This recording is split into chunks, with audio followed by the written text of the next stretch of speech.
Heading डालिए आप लोग। हेडिंग है फैराडेज फर्स्ट लॉ और Neumann's law. Faraday's first law और Neumann's law. Faraday's first law और Neumann's law. Faraday's first law और न्यूमैन्स लॉ। ठीक है? नहीं, अभी हमने लास्ट टर्म पे आपको जो लिखवाया था उससे मैं बस नाम लिखवा दिया था और ये बताया था कि हमें फैराडे फर्स्ट लॉ या न्यूमैन्स लॉ से क्या मिलेगा या सेकंड लॉ लेंज लॉ से हमें क्या मिलेगा। आज हम ये बताने जा रहे हैं कि फैराडे का फर्स्ट लॉ या न्यूमैन्स लॉ क्या होता है। तो इसमें स्टेटमेंट लिखिए, हेडिंग पड़ गई है फैराडेज फर्स्ट लॉ और न्यूमैन्स लॉ। इसमें लिखिए induced EMF in the circuit, induced EMF in the circuit lasts, induced EMF in the circuit lasts only so long as, induced EMF in the circuit lasts only so long as, only so long as the change in, only so long as the change in linked magnetic flux, change in linked magnetic flux is taking place. Change in linked magnetic flux is taking place, and the EMF induced is equal to, and the EMF induced is equal to the negative, is equal to the negative rate of change of, negative rate of change of linked, rate of change of linked magnetic flux, rate of change of linked magnetic flux। ठीक है, तो पहला law ये कहता है कि EMF तभी तक पैदा होता रहता है, ईएमएफ केवल सर्किट में तभी तक आता है जब तक फ्लक्स का चेंज बना रहता है। यानी अगर फ्लक्स जीरो हो जाएगा, थोड़ी देर तक जीरो बना रहता है, मतलब चेंज नहीं हो रहा है, या कोई वैल्यू भी है लेकिन वो वैल्यू चेंज नहीं हो रही फ्लक्स की, तो अल्टीमेटली ईएमएफ इंड्यूस नहीं होगा। यानी अल्टीमेटली एजेंडा क्या है, ईएमएफ का चेंज होना, सॉरी फ्लक्स का चेंज होना बहुत जरूरी है। और इसी लॉ में आगे बताया गया कि जो ईएमएफ इंड्यूस होता है, यानी कि according to the law, according to the law, Neumann's law के हिसाब से जो इंड्यूस्ड ईएमएफ है, जो इंड्यूस्ड ईएमएफ है वो डायरेक्टली प्रोपोर्शनल होता है negative of rate of change in magnetic flux. ठीक है, तो इसको अगर हम मैथमेटिकली सिंबॉलिकली लिखें तो इंड्यूस्ड ईएमएफ का सिंबल ई से लिखा जाएगा। वैसे ईएमएफ का इलेक्ट्रिसिटी चैप्टर में सिंबल एप्सिलॉन बनाया गया था, इस चैप्टर में हम स्मॉल ई लिखेंगे। ठीक है, अच्छा एक प्रोपोर्शनल का साइन नहीं लगाया गया, इक्वल का साइन लगाया गया। स्टेटमेंट में इक्वल बोला गया, प्रोपोर्शनल नहीं बोला गया।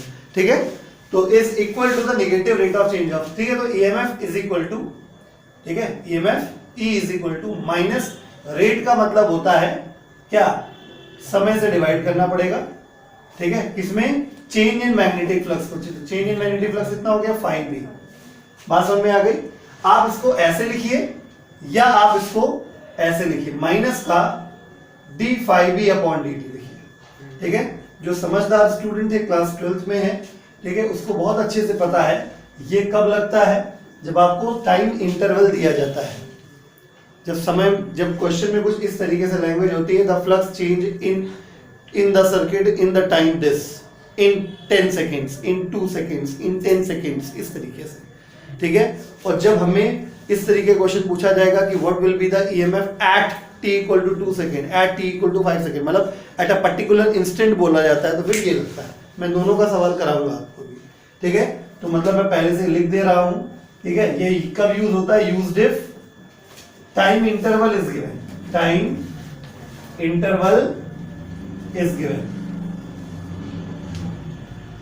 और ये कब यूज होता है, used if time instant is given, time instant is given. बात समझ में आ गई। ठीक है, तो फॉर्मूला वैसे भी बहुत जनरल चीज है, जो लोग ये वीडियो देख रहे हैं और आप लोग जो लोग यहाँ बैठे हुए हैं, इस बात को बहुत अच्छे समझ लीजिए कि डेल्टा वाले फॉर्मूले को हम डी के फॉर्म में लिख सकते हैं, बस आपकी सोच सही होनी चाहिए कि हमसे सवाल कैसा किया जा रहा है। ये कोई दो फॉर्मूले नहीं है, फॉर्मूला एक ही है बट अलग अलग स्टाइल में लिखा हुआ है। ठीक है, ये टाइम इंटरवल की केस में है और ये टाइम इंस्टेंट की केस में है। ठीक है, कॉपी कर लीजिए इसको। अब इस जगह पे एक सवाल आ रहा है कि नेगेटिव साइन क्या है। ठीक है, तो नेगेटिव साइन का एक्सप्लेनेशन अभी आपको नहीं मिल पाएगा। नेगेटिव साइन का एक्सप्लेनेशन आपको तब मिलेगा जब हम आपको लेंज लॉ पढ़ा देंगे, यानी फैराडे का जब सेकंड लॉ हम आपको पढ़ा देंगे तब आपको नेगेटिव साइन का एक्सप्लेनेशन मिल जाएगा। अभी इसको बर्दाश्त करिए आपसे। ठीक है, वैसे इस नेगेटिव का बहुत बड़ा सिग्निफिकेंस नहीं है, बस इसका सिग्निफिकेंस डायरेक्शन रिलेटेड, इसीलिए ये कहाँ से एक्सप्लेन होगा, सेकेंड लॉ से एक्सप्लेन होगा, क्योंकि सेकेंड लॉ में ही डायरेक्शन का जवाब छुपा हुआ है। ठीक है, तो पहले हम लोग सवाल करेंगे। ठीक है, ये आप समझ गए, आपने दोनों प्रकार का फॉर्मूला भी देख लिया, फॉर्मूला कब कब यूज होता है ये भी आपने देख लिया। तो अब हम लोग क्वेश्चन करने के लिए रेडी हैं। जो लोग यहाँ बैठे हैं वो शीट निकाल लें। ठीक है,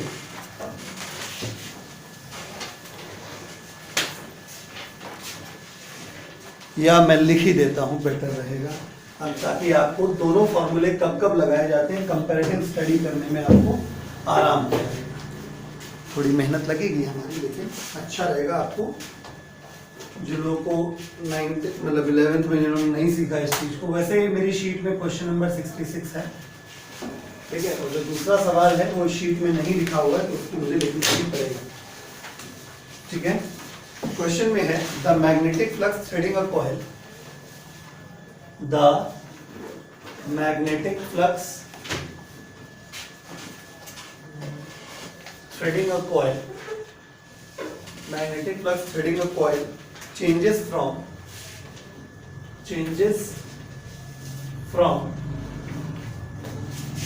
12 into 10 to the power minus 3 Weber to 6.0 into 10 to the power minus 3 Weber in 0.01 second. In 0.01 second.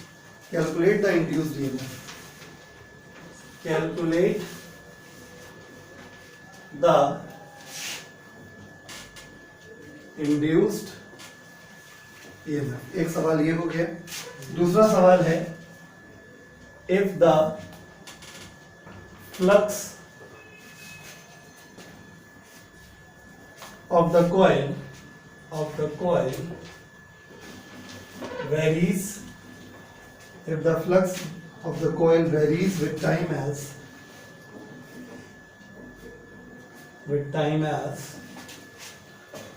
ठीक है, फ्लक्स का एक्सप्रेशन दे रखा गया है, phi is equal to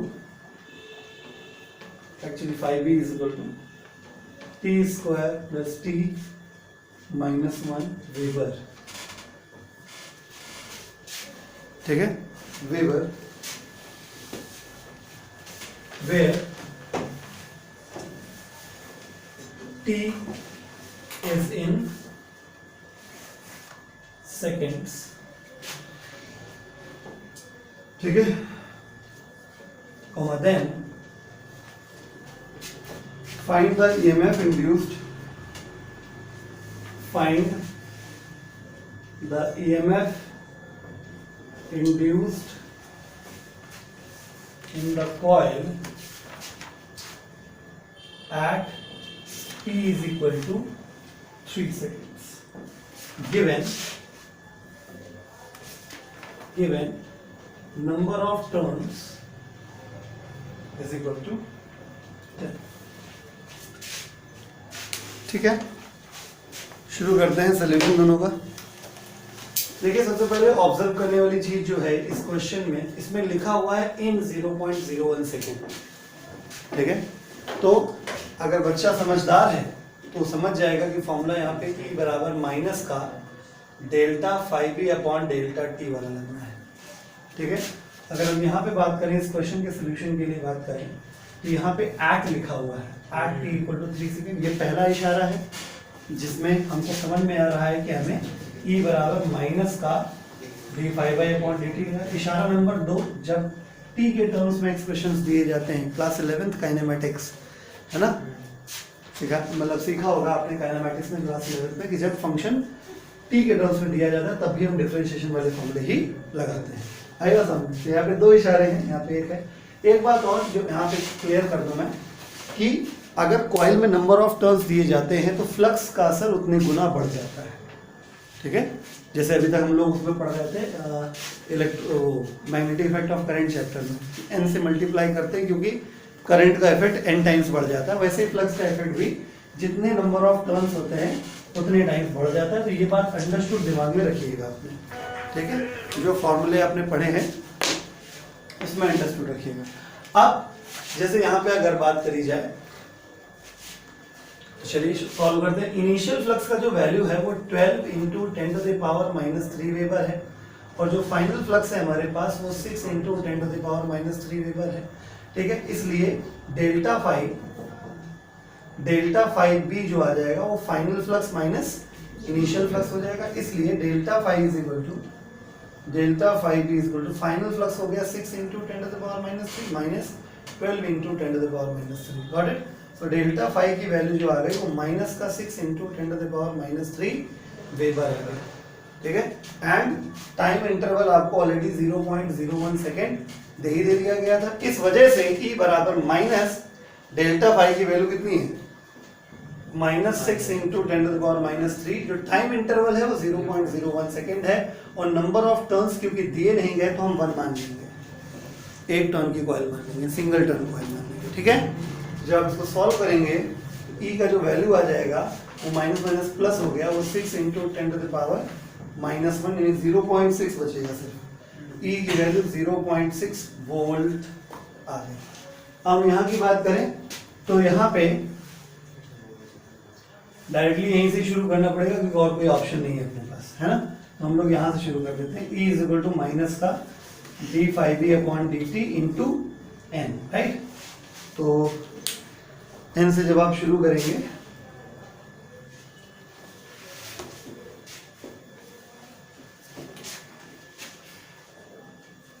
इस तरीके से, तो यहाँ पे इस क्वेश्चन में नंबर ऑफ टर्न्स दे रखे हैं। E is equal to minus का d/dt ऑफ 5b कितना है, t² plus t minus 1 into 10। Number of turns 10 है तो 10 बाहर कर लेते हैं, तो E is equal to minus का 10 बाहर हो गया, t² का डिफरेंशिएशन क्या हो जाएगा 2t और t का कितना 1, माइनस 1 का कितना हो जाएगा 0। समझ गए। तो हमें निकालना कितना था एट, बिकॉज t की वैल्यू कितनी है 3 सेकेंड है, इस वजह से E is equal to minus का 10 पहले ही लिखा हुआ है, 2 इंटू 3 कितना हो गया 6 प्लस माइनस, तो मिला के E का वैल्यू -70 वोल्ट। बात समझ में आ गई, कंपैरिजन हो गया, समझ में आ गया किस जगह क्या लगता है, कॉपी कर लो। तो अब हेडिंग डाल लीजिए फैराडेज सेकेंड लॉ और Lenz law, LENZ, Faraday's second law और Lenz law, Faraday's second law और लेंज लॉ।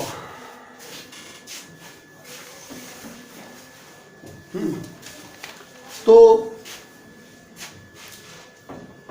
लॉ क्या होता है मैं सुना देता हूं एक बार, उसके बाद आप लिखिए। The direction of induced EMF or induced current in the circuit is in such a way that it is always opposed to the cause by the virtue of which it has been produced. Slow motion में सुन लो।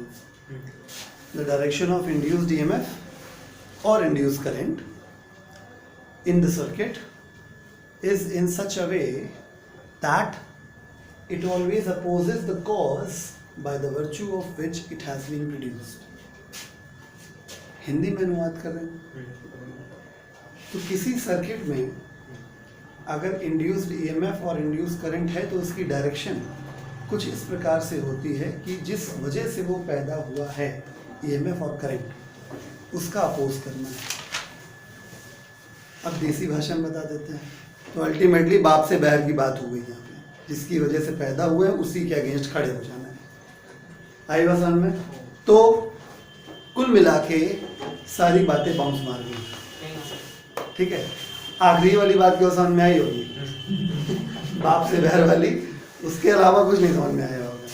तो actually Lenz law का जो statement है और जो उसको apply करने का तरीका है, मैंने दोनों में डिफरेंस कर दिया है। क्योंकि अगर हम आपको इसे कन्वेंशनल तरीके से बताएंगे तो थोड़ा सा आपके लिए डिफिकल्ट हो सकता है, तो मैंने जुगाड़ निकाल दिया है लेंज लॉ अप्लाई करने का। ठीक है, बुक्स में आप अगर डायरेक्शन का एक्सप्लेनेशन देखेंगे तो आपको लेंज लॉ के अकॉर्डिंग ही स्ट्रिक्टली वो डायरेक्शन निकलवाते मिलेंगे, जो कि काफ़ी टीडियस प्रोसेस हो जाता है और समझ में आना थोड़ा मुश्किल हो जाता है। तो हम आपको सिंपल वाला तरीका बताएंगे। तो फिलहाल पहले आप लिख लीजिए, देखिए according to this law the direction of induced EMF or induced current, according to this law the direction of induced EMF or induced current in the circuit, according to this law the direction of induced EMF or induced current in the circuit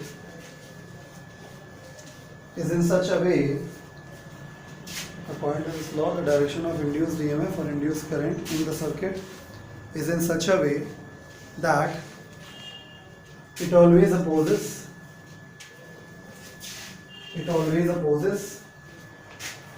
the cause, it always opposes the cause by the virtue of which, it always opposes the cause by the virtue of which it has been, by the virtue of which it has been produced. तो cause क्या होता है EMF आने का?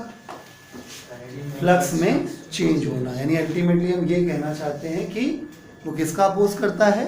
Flux के change होने का। तो लिखिए आगे, that is it opposes the change in magnetic flux. It opposes the change in magnetic flux. ये शायद मैंने कल लिखवाई दिया है आपको कि Lenz law is based on law of conservation of energy. ठीक है, तो अब मैं आपको सीधे मुद्दे पे लाता हूँ और आपको लेंज लॉ कैसे लगाना है ये एग्जाम्पल के थ्रू सिखाता हूँ। ठीक है, तो प्लीज़ अपने दिमाग में बहुत अच्छे से बसा के रखिएगा, और ये वीडियो तो आपको अवेलेबल हो ही जाएगा जो रिकॉर्ड हो रहा है, तो अगर भूल जाए तो इसको देख लीजिएगा। ठीक है, वैसे भूलना नहीं चाहिए। तो पहला एग्जांपल,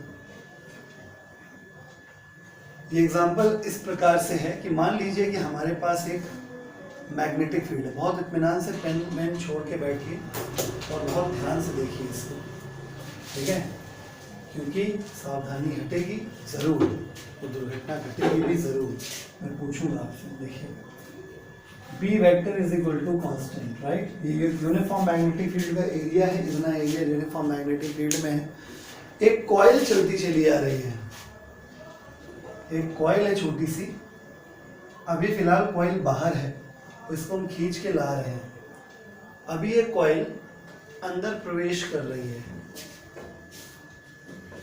अभी ये कॉइल फील्ड के अंदर आ चुकी है और अब भी चल रही है।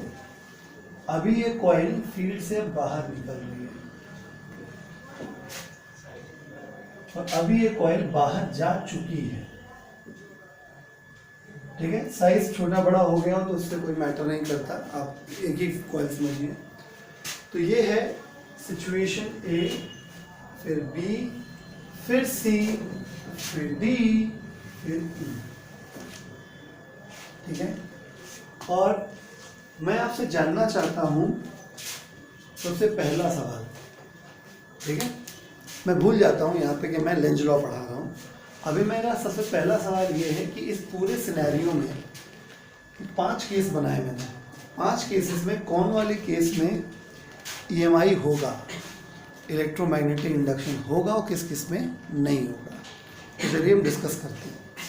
ठीक है, आप लोगों के दिमाग में जो भी आंसर्स हैं अपने पास रखिए और हम आपको जैसे बताएंगे तो समझ जाइएगा अगर हमने सही सोचा है गलत सोचा। तो अगर मैं पहली सिचुएशन की बात करूं यहाँ पे, तो माय डियर इस जगह पे आप फील्ड के ही बाहर हैं, तो फ्लक्स की तो बातें खत्म हो गई, राइट। जब फील्ड ही नहीं है तो फ्लक्स कैसे हो सकता है। वैसे भी अगर आपको नहीं समझ में आ रहा है तो ये magnetic field is 0 but formula of flux is phi is equal to b into a cos theta, and if we put the value of b 0 here, we will get zero magnetic flux ultimately, and there is no flux, there is no EMI. ठीक है, therefore no EMI. EMI मतलब electromagnetic induction. तो जब electromagnetic induction ही नहीं हुआ तो EMF नहीं आएगा, EMF नहीं आएगा तो करंट नहीं आएगी, करंट नहीं आएगी तो डायरेक्शन किसकी निकालेंगे. यानी सारी कहानी खत्म हो गई. क्योंकि ये बातें मैं इसलिए बता रहा हूँ, कभी कभी क्या होता है बोर्ड एग्जाम में आपको जब क्वेश्चन दिया जाता है तो क्वेश्चन में होता ये है कि क्या कहते हैं, बताइए what is the direction of induce current. या कॉम्पिटिटिव एग्जाम में दे दिया, बट समस्या क्या हो गई कि जब सिचुएशन ऐसी बनी हुई है कि उसमें फ्लक्स चेंज ही नहीं हो रहा. तो जब फ्लक्स चेंज ही नहीं होगा तो EMI कैसे होगा. नहीं समझ में आई बात आपको. ठीक है, तो अल्टीमेटली वहाँ पे क्या होगा, नो EMF और no EMI, no direction can be calculated और no direction can be determined. है कि नहीं, बात समझ में आ गया. तो पहला केस ये हुआ कि फील्ड में ही नहीं था तो फ्लक्स तो आएगा ही नहीं. जब फ्लक्स ही नहीं है तो चेंज क्या कैसे होगा. ठीक है, चलिए पांचवा केस भी कुछ ऐसा ही दिखाई दे रहा है. ये भी फील्ड के बाहर अब जा चुका है. इस केस में भी मैग्नेटिक फील्ड इंटेंसिटी जीरो हो गई है. वो मैग्नेटिक फ्लक्स का फॉर्मूला जो होता है वो b इंटू ए कॉस थीटा होता है. और जब आप b का वैल्यू जीरो यहाँ प्लेस कर देंगे तो अल्टीमेटली क्या हो जाएगा, फ्लक्स की वैल्यू कितनी हो जाएगी, जीरो हो जाएगी. जब फ्लक्स ही नहीं है तो नो EMI. ठीक है, C के बारे में क्या ख्याल है. गलत. C में भी EMI नहीं हो रहा है. कैसे? हाँ जी, इसमें B है जरूर लेकिन फ्लक्स कांस्टेंट हो गया है. फ्लक्स भी है, सब कुछ है, ठीक है, लेकिन फ्लक्स कांस्टेंट हो गया है. ठीक है, तो मैं ये वाला केस ऊपर लिख देता हूँ कि मुझे यहाँ स्पेस की रिक्वायरमेंट है. तो क्योंकि C वाले केस में, चलो नीचे लिख देते, देखा गया जब जगह नहीं बचेगी तो. क्योंकि यहाँ पे मैग्नेटिक फील्ड या जो कुछ भी है वो सब कुछ फिक्स है. देखो फ्लक्स में तीन चीजें होती हैं, magnetic field B, area A और एंगल थीटा. ठीक है, B चेंज हो नहीं रहा. Area of the coil inside the field is same. Coil का एरिया भी चेंज नहीं हो रहा है और ना ही कॉइल घूम रही है, थीटा भी नहीं चेंज हो रहा है. तो सब कुछ क्या है, कांस्टेंट. क्योंकि फ्लक्स है जरूर लेकिन उसकी वैल्यू क्या है, फिक्स्ड है. और जब फ्लक्स हो और कांस्टेंट हो तो भी EMI नहीं होता. फ्लक्स का चेंज होना इंपॉर्टेंट है. आई बात समझ में. तो इस हिसाब से यहाँ पे नो EMI. अब बचा B और D. क्या ख्याल है D के बारे में, कुछ चेंज वेंज हो रहा है. क्या चेंज हो रहा है, चेंज हो रहा है एरिया. क्योंकि कल मैंने आपको पढ़ाया था फाई बराबर BA cos थीटा में A वो एरिया होता है कॉइल का जो फील्ड के अंदर है. तो अगर आप नोटिस करिए फिलहाल B वाले केस में तो इतना एरिया फील्ड के अंदर है और जैसे जैसे आगे बढ़ती जाएगी और एरिया इसका अंदर जाता जाएगा. कॉइल बड़ी छोटी नहीं हो रही है, कॉइल नहीं बड़ी हो रही है. क्या हो रहा है कि यहाँ पे जो कॉइल का वो पार्ट जो फील्ड के अंदर होना चाहिए जिसके लिए हम A लेते हैं वो बढ़ता चला जाएगा. यानी इस केस में क्या हुआ है कि फाई B बराबर अगर हम देखें BA cos थीटा होता है और यहाँ पे A बढ़ रहा है. A बढ़ रहा है तो फ्लक्स भी बढ़ रहा है. तो हम क्या लिख दें, मैग्नेटिक फ्लक्स इज इंक्रीजिंग. ये इंपॉर्टेंट है, मतलब एग्जाम्पल इंपॉर्टेंट नहीं है, इंपॉर्टेंट है. इंक्रीज हो रहा है या डिक्रीज हो रहा है, क्योंकि फंडा मेरा इसी पे काम करता है. ठीक है, तो फ्लक्स इस समय क्या हो रहा है, इंक्रीजिंग. ठीक, तो EMI होगा. इसलिए EMI will take place. चलिए इधर आते हैं. पहला मेरा सवाल क्या था, यही तो था EMI हो रहा है कि नहीं हो रहा है. अभी तो हम बस यही चेक कर रहे हैं EMI हो रहा है कि नहीं हो रहा है. ठीक है, ये अलग बात है कि जिन केस में ईएमआई नहीं हो रहा उसमें आगे बढ़ना भी नहीं है, काम है खत्म हो गया। ठीक है, जिसमें ईएमआई हो रहा है तो उसमें डेफिनेटली ईएमएफ आएगा, डेफिनेटली करंट भी फ्लो होगा क्योंकि सारे कॉइल्स कंप्लीट हैं। ठीक है, तो ये देखा जाएगा। पहले यहाँ देख लेते हैं, यहाँ क्या हो रहा है बता भाई। phi b is equal to B A cos theta. बताओ क्या हो रहा है, एरिया डिक्रीज हो रहा है क्योंकि कॉइल बाहर जाती जाएगी तो वो पोर्शन जो फील्ड के अंदर होना चाहिए वो कम हो रहा है। एरिया कम हो रहा है तो फ्लक्स भी कम हो रहा है। इसका मतलब हम लिख सकते हैं मैग्नेटिक फ्लक्स इज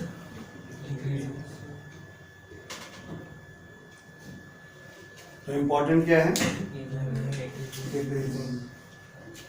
तो यानी ईएमआई हो जाएगा, चेंज होना चाहिए, चाहे बढ़ रहा हो चाहे घट रहा हो, इसलिए ईएमआई विल टेक प्लेस। अगला स्टेप, ठीक है, फ्लक्स की डायरेक्शन फील्ड की डायरेक्शन ली जाती है। अगर मैं आपसे कहूँ फ्लक्स की डायरेक्शन क्या है तो आप फ्लक्स की डायरेक्शन वही लीजिए जो फील्ड की डायरेक्शन है। ठीक है, क्लियर, ओके। तो मैं यहाँ शब्द लिख दे रहा हूँ अलग से, स्टार ना बनाए कंफ्यूजन हो जाएगा। ठीक है, direction of flux is always, अभी कोई कुछ बोलेगा नहीं, मैं सवाल पूछूंगा, मैंने कहा था ना मैं फंसा लूंगा अभी। ठीक है, direction of flux is always taken along the direction of B vector. ठीक है, ओके। तो जवाब देंगे स्वयं तिवारी। ठीक, बताइए बेटा, जब एक कॉइल अंदर जा रहा है तो फ्लक्स बढ़ रहा है, किस तरफ बढ़ रहा है? अंदर ए बढ़ रहा है ना, तो एरिया नहीं बढ़ रहा होगा इसी साइड से। तो मैं पूछ रहा हूं फ्लक्स बढ़ रहा है तो उसकी डायरेक्शन क्या है? आप बस डायरेक्शन बताइए। इनवर्ड्स, वेरी गुड, एकदम सही जवाब। ठीक है, इस केस में फ्लक्स घट रहा है, किधर घट रहा है? आउटवर्ड्स ना, यही हमने कहा था फंस जाएगा। Inwards, direction of flux is always taken along the direction of B. B की डायरेक्शन थोड़ा चेंज हो रही है। बी पहले भी कॉइल के अंदर घुसते वक्त भी अंदर की तरफ था और कॉइल के बाहर निकलते वक्त भी अंदर की तरफ है, समझे? इनवर्ड्स, आई बात समझ में? इसलिए जरा सा भी चूकने की जरूरत नहीं, हर चीज की जो तरीका है वो अपना अलग अलग है, कृपया धोखा ना खाएं। ठीक है, जो धोखे में हो जाता है, यहाँ अंदर घुस रही नहीं हो रहा, अच्छा जब बाहर निकले तो आउट हो गया। ठीक है, ऐसा नहीं होता है। ठीक, क्लियर हो गया? तो फ्लक्स की डायरेक्शन चाहे कॉइल कुछ भी कर रही हो हमेशा वही लेना है जो फील्ड की डायरेक्शन है। तो फील्ड की डायरेक्शन कॉइल के अंदर जाते वक्त बाहर निकालते वक्त फील्ड की डायरेक्शन वही थी, इसलिए दोनों केस में हमने सेम लिखा।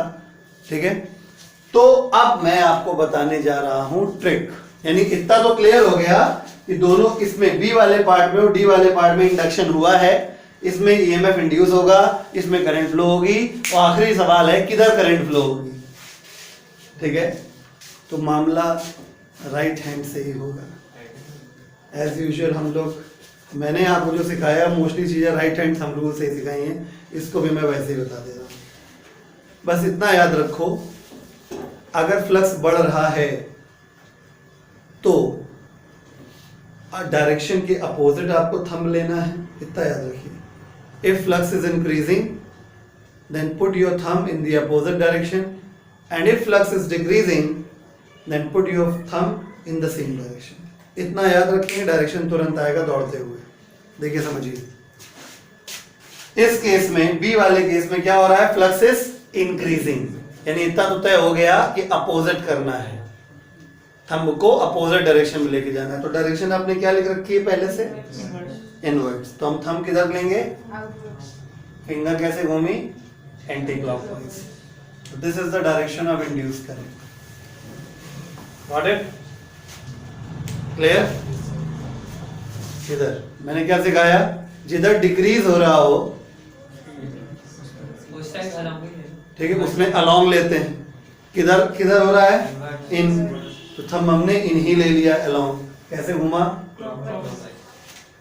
This is the direction of induce current. Got it?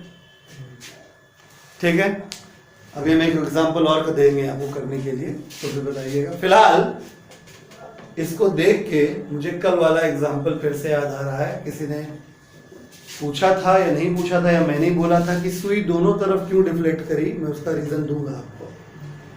तो देखिए,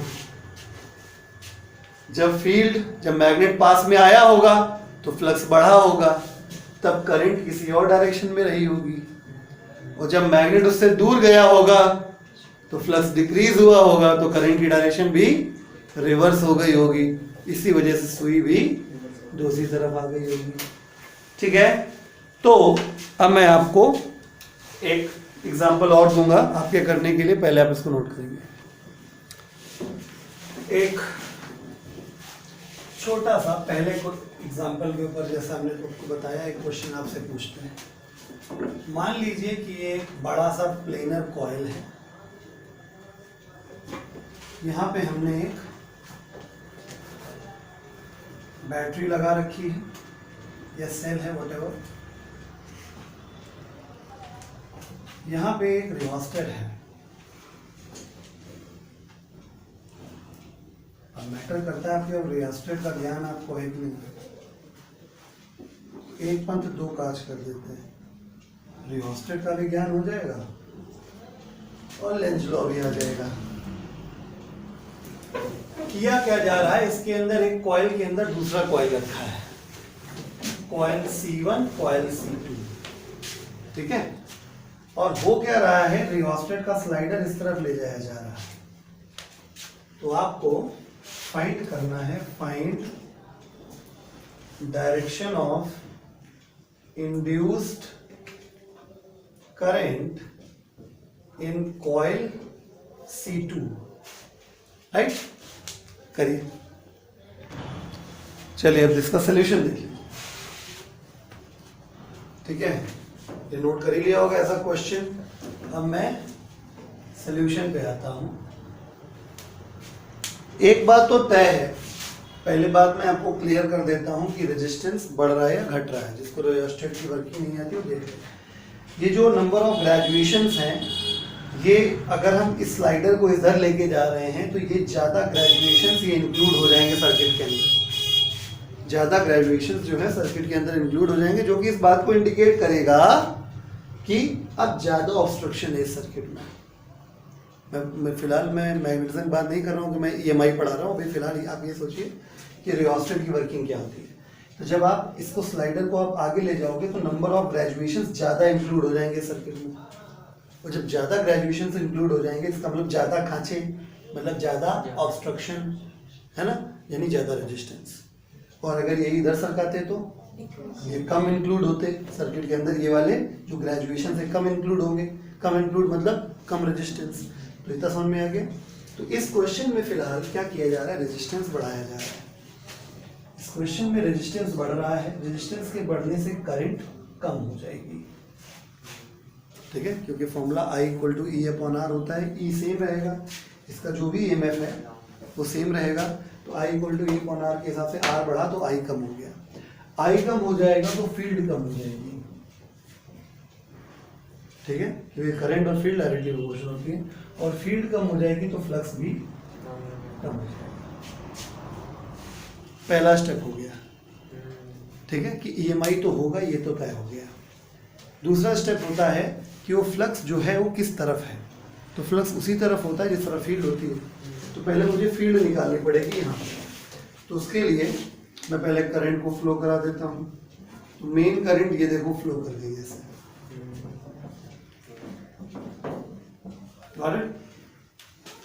ठीक है। तो करंट जब ऐसे फ्लो करेगी तो राइट हैंड थंब रूल लगाएंगे तो फ्लक्स किधर आएगा, फील्ड किधर आएगी, अंदर की तरफ। नहीं समझे? ये तरीका तो बताया था कि if you turn the fingers of the right hand along the direction of current, then thumb will represent the direction of magnetic field. तो अल्टीमेटली यहाँ पर जो अंदर मैग्नेटिक फील्ड मिल पा रही है हमें, वो किधर है, इनवर्ड्स या इनटू द पेज, व्हाटएवर आप जैसा जो कहना चाहें कह सकते हैं, ठीक है। तो यानी कुल मिला के अल्टीमेटली दूसरा स्टेप भी हमारा कंप्लीट हो गया कि फ्लक्स इज डिक्रीजिंग इधर इनवर्ड्स। अब तीसरे और आखिरी स्टेप पे अगर डिक्रीज हो रहा है तो थंब उसी तरफ कर दीजिए इनवर्ड्स, ठीक है। क्या आ गया? इंड्यूस करंट की डायरेक्शन आएगा समझ में। अगर यही क्वेश्चन आप उल्टे ऑर्डर में करेंगे, यानी अगर यही क्वेश्चन अगर स्लाइडर इधर सरकाने पे हो जाएगा तो फिर आपका आंसर रिवर्स हो जाएगा। क्यों?